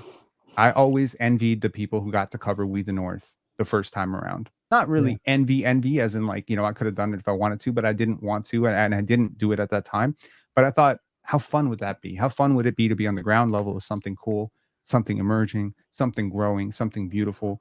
And now I get to be. And I'm very thankful to this community, 10,600 strong, plus this is going to 20,000, 30,000, 50,000. We'll become bigger and bigger and bigger. And look, man, I tell you the truth, to this day, when I started this, people thought I was crazy because I'm a filmmaker. Podcasting has nothing to do with filmmaking. I started this podcast largely to support Scottie. That is the 100% truth. I was on record saying this very early, that I did not want this media space to do to him what they did to Vince. It was a very important thing for me. And seeing him thrive now has allowed me to spread my wings as well. I don't have to make 55 videos a year defending him. He's doing that for himself, but the support will always be there. Even if all of our content is not Scottie Barnes is great, blah, blah, blah, blah, blah. This is why he's great. It can go into supporting that end goal. And at the end of the day, Brian, I owe Brian a lot, not only just for taking the time to do those 2 interviews and, you know, to give our community that sort of extra love, because he hasn't done those types of sit downs with other places. Like, he's done long interviews, but I feel like he got deeper with us than anywhere else. And he said, you know, something to me, the first interview he did, he said, look, at the end of the day, we're all rooting for the Raptors. We're all rooting for the Raptors. And I feel like because he is so growth oriented and because he's always trying to teach, I feel like he was trying to teach me something too. He's like, hey, you may not like Fred, you may not like Pascal sometimes, but at the end of the day, this is a team sport. And if you're not supporting the Raptors, you're not really supporting Scottie Barnes, right? You cannot be tearing down half his team and then still be supporting him. So I understood that message implicitly. It was a learning opportunity for me as well. But I just want to say that as much as, you know, some of y'all are saying WWW for, you know, Scottie Barnes shouting Pensar basketball out, please understand, he did not shout me out. He did not say Robert. He did not say Rob. He didn't say that guy. You know, he said them. They're always showing love. That's all of you guys. Congratulations to you. If you feel validated, if you feel seen or heard in that moment, congratulations. Give yourself a pat on the back and thank you. All right, continue. All right, Rob, let me add something quickly on that. Right? I think we also need to be really careful how we handle Davion Mitchell, because we don't want that negative vibes to start following with the Raptors. And he's in a new team right now, right? Was in a different situation. Let's see what happens with him when he joins, when he plays with the Raptors. Because same thing will happen with RJ Barrett, right? With all the stuff that happened in New York where he came to Toronto and he was a different player. It's very different with RJ. But I agree with you. Wait and see approach. It's difficult making the trade now because you're not playing summer league. We're not going to see. He's obviously not playing Olympics. Wow, that was a little bit catty. Let me cool it. He's not playing Olympics. I'm like, he's obviously not playing summer league. He's gonna play house league somewhere. No, I'm just kidding. Okay, Davion Mitchell. I'll explain my bias right now. I've been battling my boy Leo on Davion Mitchell takes forever. I've been telling him they were wrong on draft night. I was like, y'all wrong for drafting this guy. You're gonna regret it. And that's just been my take.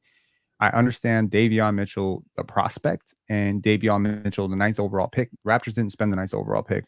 When I did this video yesterday where I was showing all the careers, if y'all caught like why most draft picks fail, you caught this video that I did this morning where I like, you know, kind of just projected out like where all these guys would be eventually.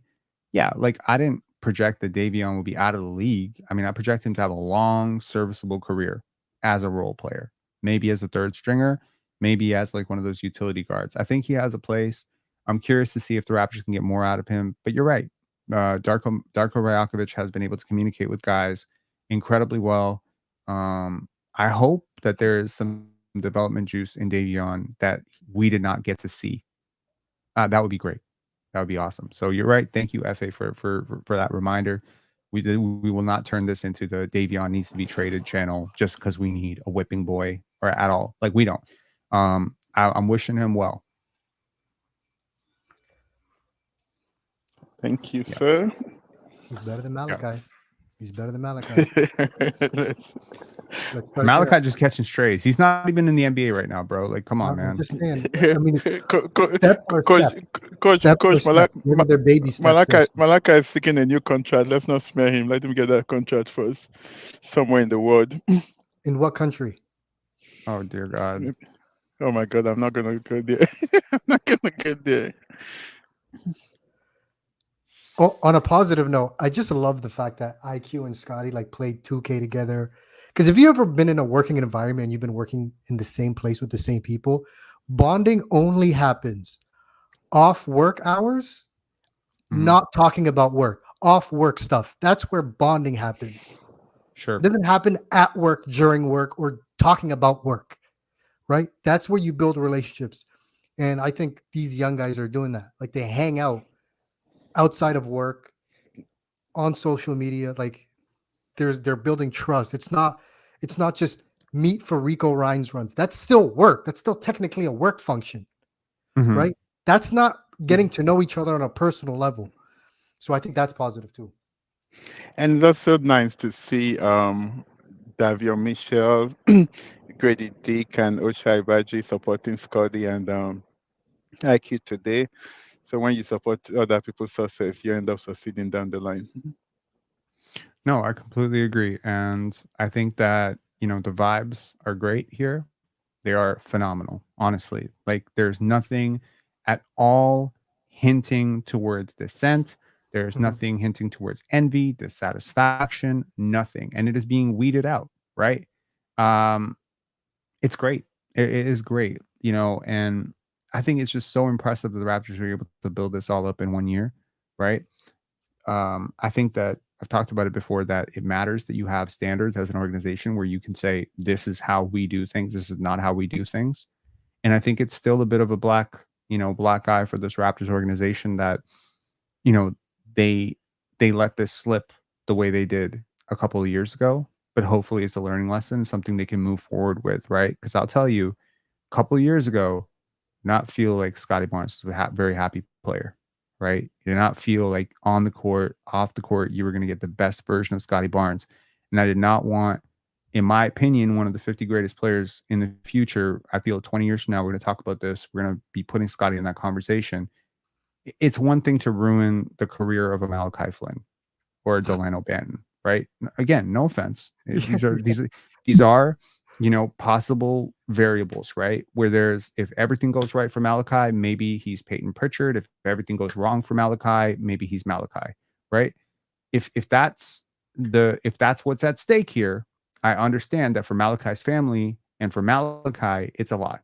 But for me personally, in terms of like as a basketball enjoyer, as an NBA fan, as a fan of NBA history and whatever, I'm not going to be writing Malachi down on the what ifs on my grave.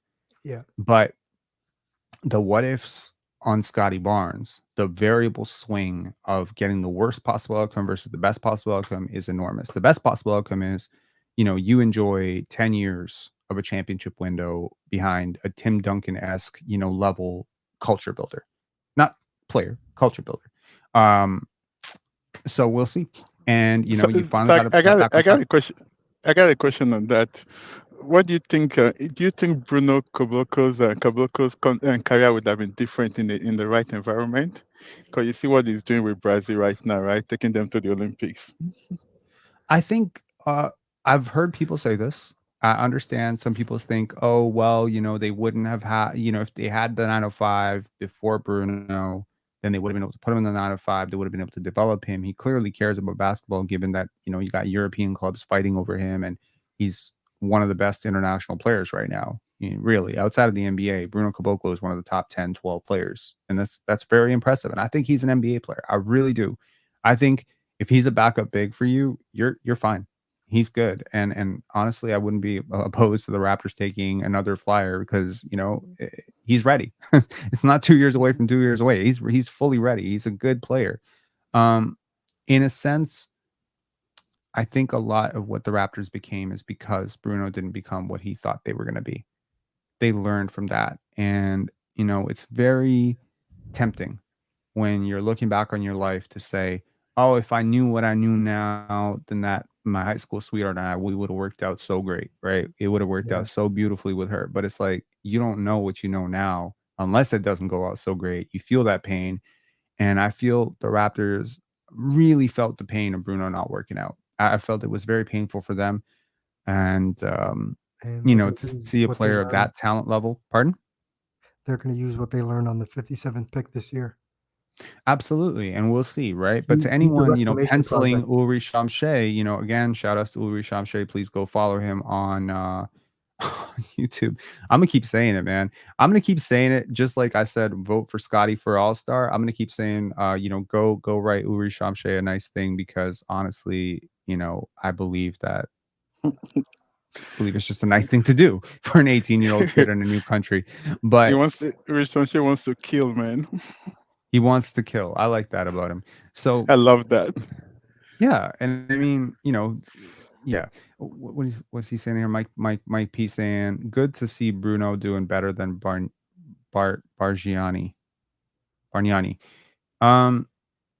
I mean, Andrea Bargnani had a pretty lengthy international career as well, but Bargnani is one of the greatest what ifs of all basketball history, in my opinion. He really, Dirk Nowitzki said in year one, when he was a rookie, that Bargnani is ahead of him at the same age. He didn't get there by accident, right? He was more cared athletic. about basketball. I remember he was more quicker. athletic. He was quick. He had a great passing ability. He was a good post defender. People really harped on, what he couldn't do, but man, he did a lot of things well. And in today's NBA, we don't expect guys like Miles Turner to be monster rebounders. We don't, because we understand that being further away from the basket, they're not going to be as great rebounding. But with Bargnani, every single day, oh, he didn't crack 10 rebounds again. Oh, he didn't crack 10 rebounds again. I think the pressure got to him. I don't think the culture was right for him. And I think in this first year, Bargnani had, Uroš Slokar, Jorge Garbajosa. It was just a perfect team for him. Perfect team to transition. He had Mauricio Gardini here. Just that entire young core of players. And Garbo was really his bet. Like, they really were close. Rasho was close with him.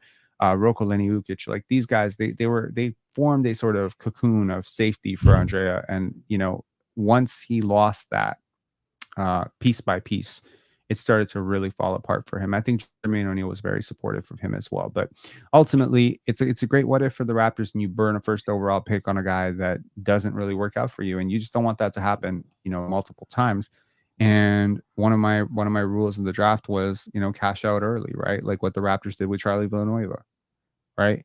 They immediately traded him for TJ Ford. They knew it wasn't going to work long term between him and Bosch. They'd burned a 7th overall pick on him, but it didn't matter. You just move on, right? And Brian Colangelo came in and he moved him right away. Wasn't his draft pick. He didn't believe in him, but he had scored 48 points. He could have sold himself on the what ifism of, oh my God, what if Charlie Villanueva turns into this? He scored the 48 against the Bucks. He scored the 48 against the Bucks, and I bet you the Bucks still remember that. And they said, "We'll take him." Yeah, and of course, never saw those 48 points ever again. Honestly, both those teams, the Raptors and the Bucks at that point, pretty much got off of players that didn't work out. Right, TJ Ford, the injury, unfortunately, but really huge part of that 47-win team for the Raptors, right? And I really like that 47-win team personally. So, yeah. Any final thoughts, guys? Just looking forward to the summer league, and we'll go from there. I'm excited about the summer league this year for once. Me too. One of the best rosters in a long time. Coach Mo, any final thoughts? Oh yeah. I'm just randomly remembering this. When Scottie said, "Work hard, go to the G League," he's saying is work hard and take whatever path and options are necessary. It's not do this because I did it and free opportunities are handed out. It wasn't that. Right. There's a difference. There's a difference.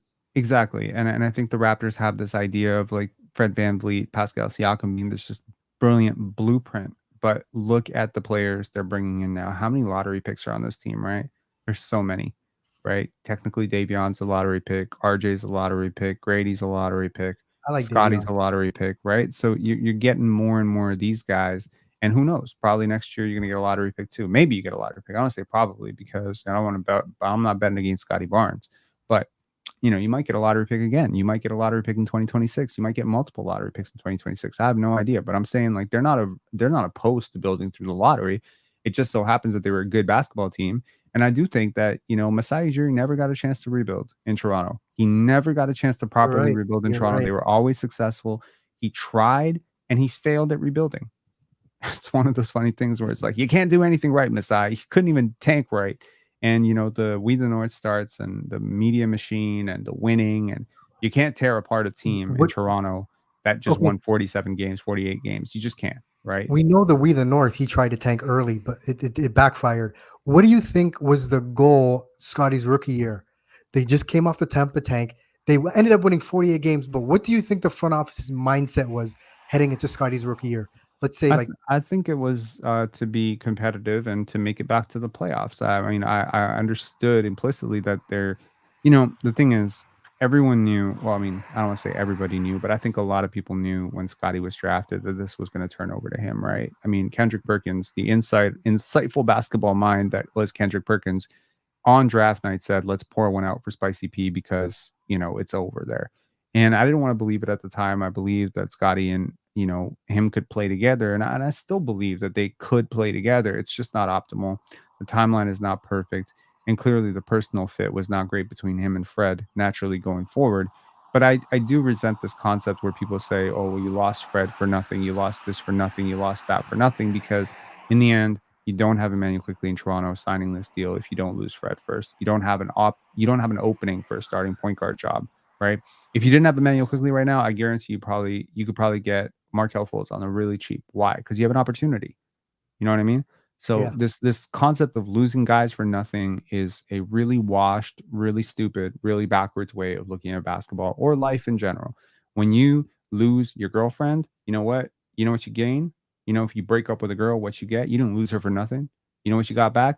You got back an opening. You got a job opening. Congratulations, right? Think of the positive side. You don't see it as like that. Loss aversion is really real. And I think too many people think about life in this terms, and it's just not, it doesn't work that way. Yeah. And I think that's what's going on around the discussion around Bruce Brown right now. Oh, Masai, what are we going to get for him? And you know what? If you can trade him, you keep him and see what happens. Mm-hmm. Absolutely. All right, guys. Thanks a lot for calling in. Appreciate y'all. And I'm going to get to the super chats and stuff. But yeah. All right, later. All right. Cheers. See ya. Okay. Now let's get to these super chats. I appreciate you guys, and I'm so happy this stream was not perma canceled because I was trying to screenshot this because the last time this happened, it was disastrous. I got to learn how to other people stream stuff because I don't want this channel to get like a strike or something. Dylan Shoot, do you think non-star players on near max contracts are some of the worst team building contracts now due to the second apron? Bill Simmons said the Celtics are projected to pay $250 million in tax in 2026. I get what you're saying, right? The shrinking of the middle class in the NBA is very real. And a lot of teams, a lot of agents are finding out right now the teams are simply not willing to pay your $20 million player. So basically, you can thank Grant Williams and I think CJ McCollum for this, whoever signed the new CBA from the players' side, from the players' union side, because they really did screw the middle class player. There are no more Alan Krabs and, Timofey Mozgovs getting that big money, right? You could argue that's also very rational. And those guys probably should have never earned that money to begin with, right? And I honestly, I am not a communist. I'm not of that mind, okay? If you are super left-leaning, I'll respect you. If you're super right-leaning, I will, respect you. But when it comes to, when it comes to dispersion, when it comes to the division of money, when it comes to, I'm very much of the mind of earn what you earned, get what you earned, right? So, Yeah. Do I believe LeBron James should earn a lot more than Bradley Beal? Yeah, I do. I think LeBron should earn a lot more than Bradley Beal, right? That's not because I'm favoring with the 1%. Let's not be stupid here. These guys are all 1%, right? But in terms of equity, ownership, how I see the world, I'm not one of those like labor class, people who's like petitioning for unions and shit. That's not to say I don't support blue collar workers. I believe same rules apply all sides. You earn what you sweat, what you earn, right? So the middle class is really getting shafted in this new CBA. I'm not sure how I feel about it, but that's not what you asked me. What you asked me was, is that a bad contract? Is it tough to have, hypothetically, if we're talking about non-star players on near max contracts, we're talking about someone like, well, this is where I say, are you talking about Jeremy Grant? Or are you talking about OG Anunoby, right? And I guess I'll answer with yes, but it depends. There's a certain type of non-star, and again, it depends on how we're defining stars, that I think are fine, really. And that is the OG Anunoby, Rudy Gobert, right? In that range. Defensive specialists are fine for me, right? High portability guys who fit into a lot of different schemes and lineups, they are okay for me. What would not be okay for me? RJ Barrett on $38 million would be crazy. Immanual Quickley at $35 million is pushing it a little bit. Let's be real. Unless he gets a lot better, it's pushing it. Josh Giddey and Cade Cunningham. If the Bulls extend Josh Giddey for $30 million a year, and the Pistons have already extended Cade for north of $40 million a year, yeah, those are really, really tough contracts. I do believe at some point, because these star players are so coveted, it could become such a case that a contract like Immanuel Quickley's can be a tough building block. But I believe that the Raptors probably viewed this in tandem. They probably viewed Scottie's deal and Immanuel Quickley's deal and Grady's deal and Jonathan Mobo's deal. They probably looked at all these guys and said, okay, the first 2 years of Immanuel Quickley's contract, and this is why I was so happy about the flat, just to anyone out there who's a little bit confused about why I'm so happy about saving $4 million 4 years from now. The first few years of Immanuel Quickley's contract, he'll be at about 23, 22%, 21%-ish of the cap. Because as the cap goes up, his contract becomes cheaper and cheaper relative to the cap. By the end of it, I think he'll be at 17, which is incredible. And that was never possible if it scaled with. So if it went up 8%, 8%, 8%, as we were expecting, as the cap goes up 10%, 10%, 10%, at best, the best case scenario on that contract was going to be 20%. Now you get to 17%. I'll tell you why that also matters. Because the first few years where it's tough for you, where you say, oh, there's a little bit of an overpay here, there's a chance you get a little bit of an underpay on the rest of your roster. Specifically, year 1 of Immanuel Quickley overlaps with year 4 rookie contract Scottie Barnes. So you get a massive discount. But consider it this way. Let me diagram this for you. Scottie Barnes plus Immanuel Quickley next year will cost how much?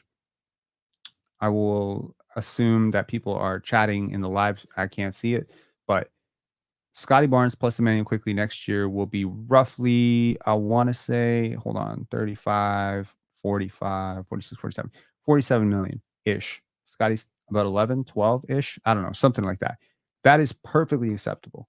So the first bad year of Scottie, the first bad year, the first year is going to be the worst with Immanuel Quickley. 35 million in this cap environment is going to be, I want to say 23%, 24% of the cap, right around there.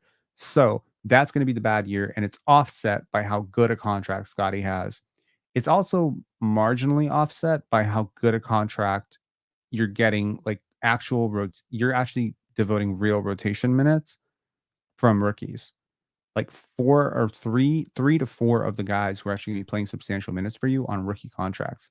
So again, it's very cheap. Year 2 will be the lowest year of Scottie, And if Scottie really does jump up to like superstar level next year, well, then congratulations. Scottie plus RJ plus Immanuel Quickley will be a cheap trio going forward.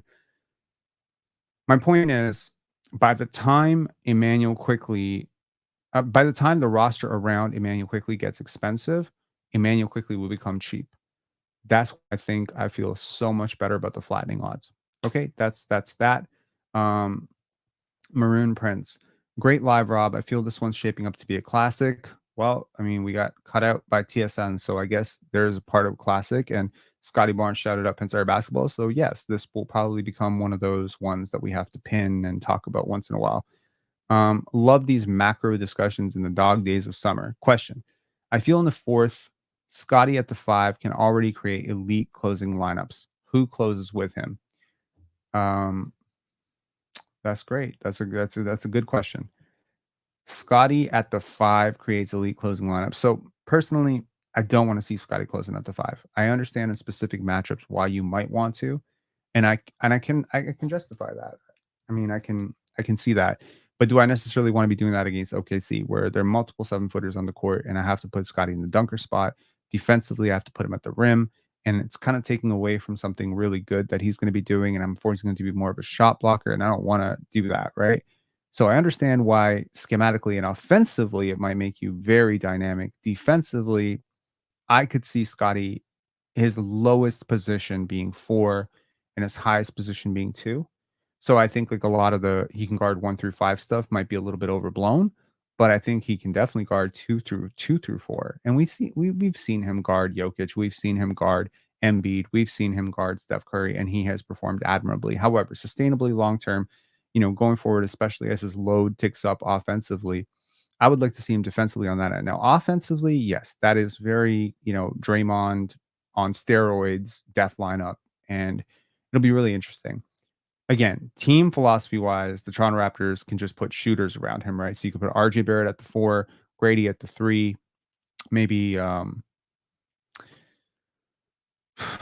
you put IQ at the 2, and someone like Davion at the 1 or something, and then maybe like you just become really athletic and stout, and or maybe going forward, right? It's not going to happen right away, but maybe if you're going to go that small, maybe you put Jonathan Mobo at the 4 and Scottie at the 5, RJ at the 3, Grady at the 2, IQ at the 1, right? So you just become transition terrors, and you're spraying out the shooters.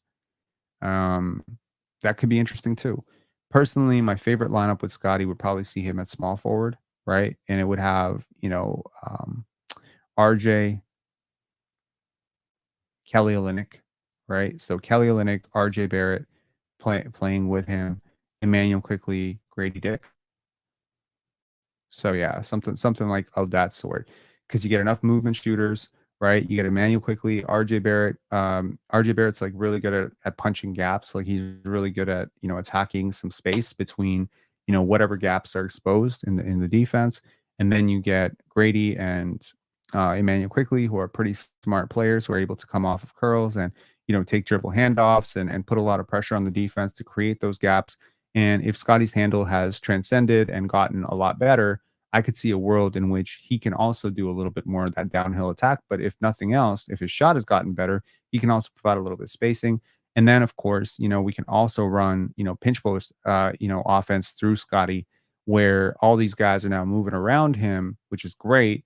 You get a playmaker at the very top in Kelly Olynyk. I mean, again, every big in this offense, whether we're talking Jonathan Mobo playing small ball 5-4, whether we're talking Kelly Olynyk, whether we're talking Jakob Poeltl, every one of them is constantly moving, constantly screening, constantly passing, and they're good playmakers.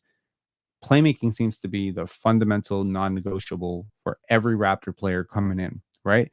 So it doesn't really matter to me, like ultimately, who you're going to be spraying out to. You can definitely have a crazy lineup where you have Jacoby Walter, Grady Dick, plus Immanuel Quickley, and then Kelly Olynyk. How's that spacing for you? You put Scottie in the pinch post, dare someone to double down, set some screens away from the basketball, have someone coming off like the curl, coming to the corner, and boom, launching threes, the spacing would be just beautiful. And honestly, as much as some people might be down on RJ Barrett, I would also love to see RJ Barrett with that lineup of 4 shooters, right? It could be really interesting. So I think very exciting things are possible for this team going forward. I'm having some connectivity issues again. Maybe it is time to get a new computer. Indeed. Vegan Grass saying, where are y'all seeing Scottie shouting out Pensare? Yep, we saw it. Thank you so much, Vegan Grass. And honestly, I mentioned it earlier, he shouted out the whole community. It wasn't me. He's just shouting everyone out. So congratulations to all of you for sure. Make sure to hit like and subscribe. This is pretty much gonna be so this is just, I'm gonna go on Twitter and see a whole bunch of people trolling me. I'm sure there's gonna be like, what's Scottie doing? Trolling this, shouting out this glazer or whatever. I don't know. It is what it is. Appreciate the gesture, Scottie Barnes. But do not bring negativity to yourself on such a joyous day, is what I would say. Anyways, thank you guys so much for tuning in. Thank you for putting up with our little technical Vegan Grass saying, but where I missed it, there a clip? Yeah, there is a clip. Hold on. I'll show you again. Hang on. I think I still have it. Right? Or did I lose it? Hang on. Hang on 1 sec.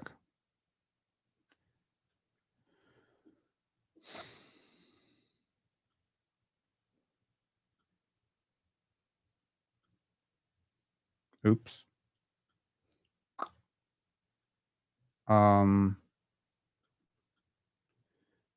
Here you go.